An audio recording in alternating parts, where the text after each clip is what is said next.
Hi everyone. The essay I'm looking at as a point of departure for my discussion today is Louis Althusser's On Conjugal Obscenity, which was written in 1950. Louis Althusser was a Marxist scholar, best known for murdering his wife and getting away with it, and some other stuff as well.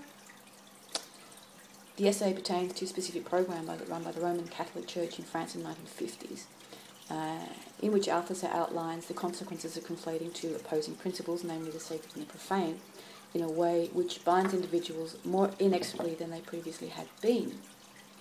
Now, the program was masquerading as emancipatory, for women especially, but also men, but in fact it made things more oppressive than they had previously been. Now, in my opinion, I think it was freeing in the long term, and that this initial consequence was inevitable.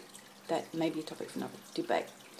I've tried to extrapolate this example of institutional power as it pertains to artists and contemporary art in general, but in Australia in particular. So the question is, firstly, what has this model got to do with contemporary art? If the church is in place to safeguard an overarching principle, which has the edict or outworking in the world that we ought to love one another, then I've got to ask myself, what overarching principle or principles is the art world safeguarding, which has its edict or outworking in the world as art or not art? Maybe intellectual rigour, historical relevance, eloquence between material and idea might be some of the criteria by which the doyens of the art world confer art status on a thing.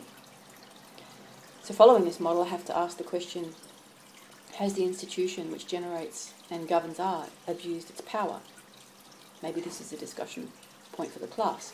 I'd suggest that in relation to Indigenous Australians, it has abused this power in the sense that it has not emancipated the artists in any way, as one might expect if the status of not only art but truly great art is conferred on one's work. Rather, the opposite has happened, and in artistic terms, which equate directly to cultural terms, the Indigenous culture has not been advanced, liberated or helped one iota by this conference, but the agendas of a completely different milieu has been satisfied, namely the ego, status and validity of the cultural industry, bent on selling an identity to the rest of the world as authentically Australian. In this respect, it is, just as in Althusser's essay, the worst kind of abuse.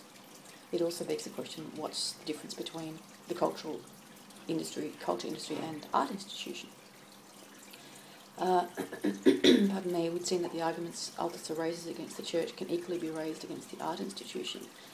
A will to power that, moral bankruptcy and a will to power that runs in direct opposition to its edicts.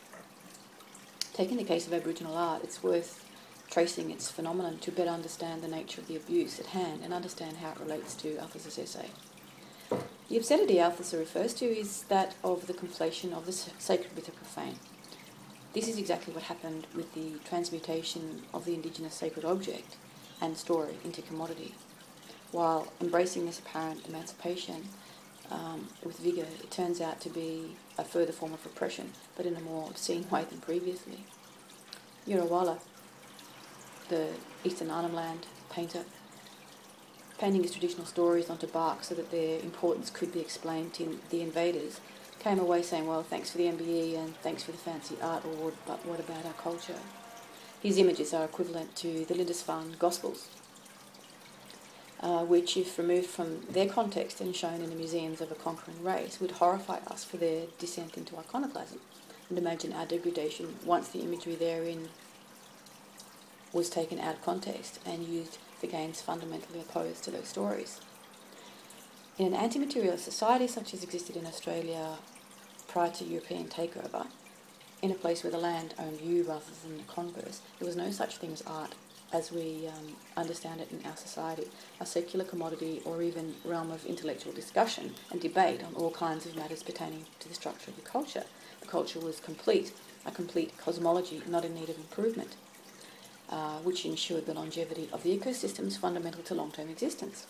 The icons of this culture were transient ritual imagery in sand and on the body, in songs and dances and stories invoked for specific rituals and histories.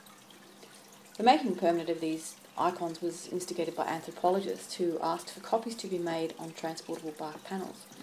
While bark painting was always done, in this form it was usually used to illustrate things to kids, to children, and made up the walls of the bark homes they lived in and didn't portray the ritual stories of initiation. The answer to this commodification, which Yirawala certainly rejected, was, in the case of the Papunya tribe, to disguise the stories under a proliferation of dots. So the dot is a device or strategy to safeguard the sacred stories beneath. How ironic that they have come to symbolise the indigenous culture. More aptly, they symbolise the red dot of sold, in this case sold out, sticker used in European galleries.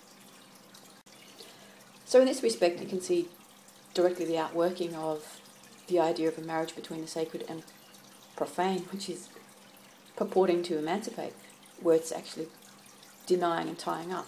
However, I wonder if this act will ultimately bring about more understanding and more sympathy in the long term.